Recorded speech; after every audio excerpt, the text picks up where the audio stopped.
You know, people are really upset about these IRA decks. Here's the thing. We're not going to talk about it. We're not going to do a video about it. Here's all I have to say, because we got something even better to talk about. Here's what I'm going to say. If you don't like the price of an IRA deck, then don't freaking buy it. Like, it's not that big of a deal.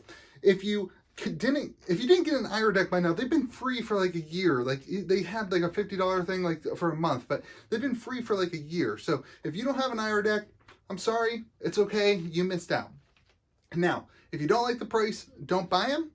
If you've got one and you need money, sell one and buy a box of Monarch, and don't be upset about the price of Monarch either. You just got a free box of Monarch. Why are we complaining about everything all of a sudden? The whole community is just bent out of shape right now. It's absolutely ridiculous. So let's talk about something different, because I've got a new series I want to do, and it's called this: Whale, Dolphin, or Lucky Fish. Okay, so you know, in a couple videos I've talked about whales, you know, the big people who are buying $175, $275 IRA decks, the big people who are buying up all the pre-orders. We've talked about whales, but I've said it's okay. You don't have to be a whale, because you can be a dolphin, and dolphins swim faster, and you could have bought an IRA deck last week for $50 and gotten there before the investors did. So be a dolphin. So we're going to talk about whale, dolphin, or lucky fish. I'm adding lucky fish because some people just got really lucky with Flesh and Blood. So here's what's happening. Every day I get like 2 or 3 emails, messages, patron messages. You know, I got 70 patrons now, something like that. So it's hard to keep up, but I'm doing my best. Of people who say, Louis, this is where I am. This is my story. And I think to myself, is this person a whale? Or are they a dolphin? Or are they a lucky fish? And so what I've started to do is curate these stories, and I'm asking for more stories. And then I'm going to read you the story of how somebody got involved with Flesh and Blood. And if they share how much money they've made or what their collection looks like, we'll share that with you too. I'm going to keep all their names anonymous. And then in the comment section, you can vote. Do you think that they are a whale? Do you think they're a dolphin? Or do you think that they're a lucky fish? So I think it's going to be a lot of fun. We'll see how you like it. And we'll probably keep doing it, even if you don't like it, because I think it's fun. That's what this is about. I can engage in this game however I want, and hopefully you like it. So here we go. I might skip some of it if I feel like it's boring. I'm excited.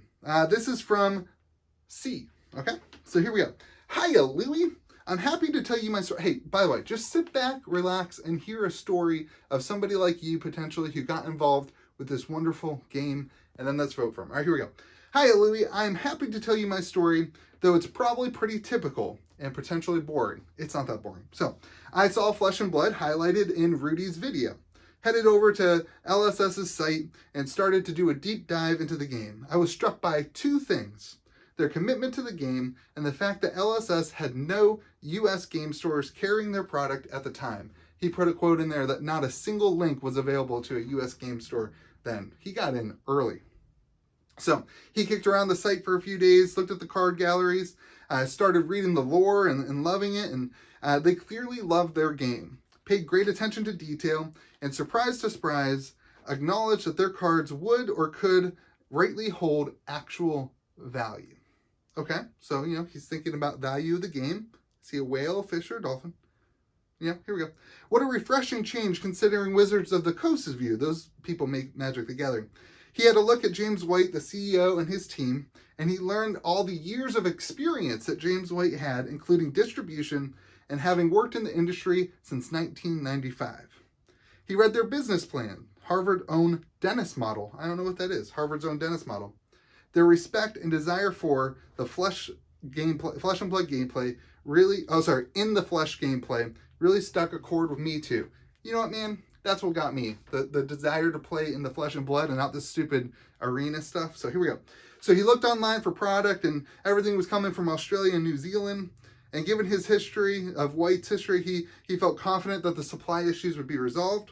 So there's a bit of sealed available in the USA, though no single card sales to speak of. So he bought a box of WTR. He kind of watched it at 200, and then they sold out, and he picked up a box at 300. So he figured it would only go up from there. Good quality stuff. He opened the box. He loved the cards. The cardboard was good. Blah, blah, blah. Fun to crack. Treasure to be found. You know, all the stuff that you feel. When Arcane was released, like most people, he scrambled to pick up, get his hot little hands on it before the price skyrocketed. At this point, he collected the first editions, and he would play with the unlimited. So, I'm sorry, he said at this point. So he scrambled to get his hands on it before the price skyrocketed. He doesn't say how much arcane. Now he says, at this point, I collect the first editions and I play with unlimited. Yeah, most of us do that.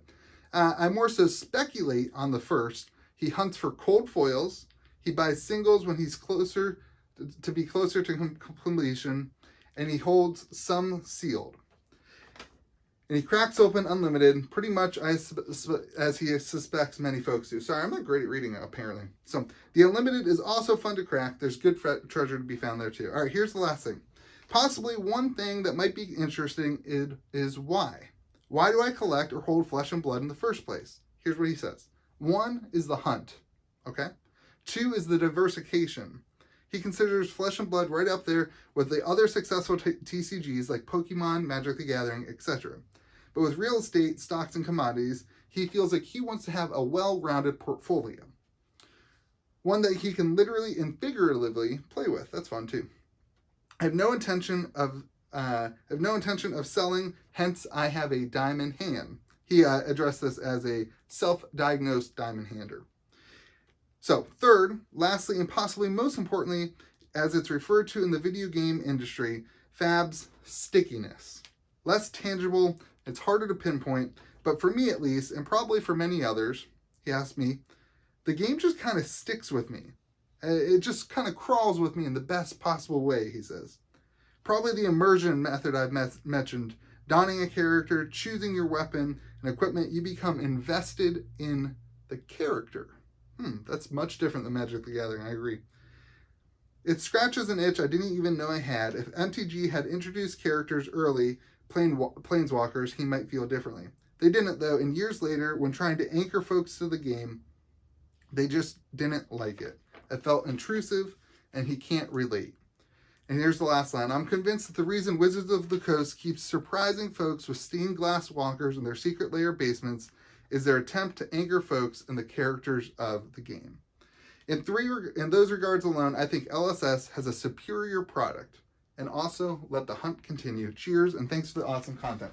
Hey, thanks for the letter. So, is this guy? We'll call him C. Is he of a whale? I don't think so. Is he a dolphin?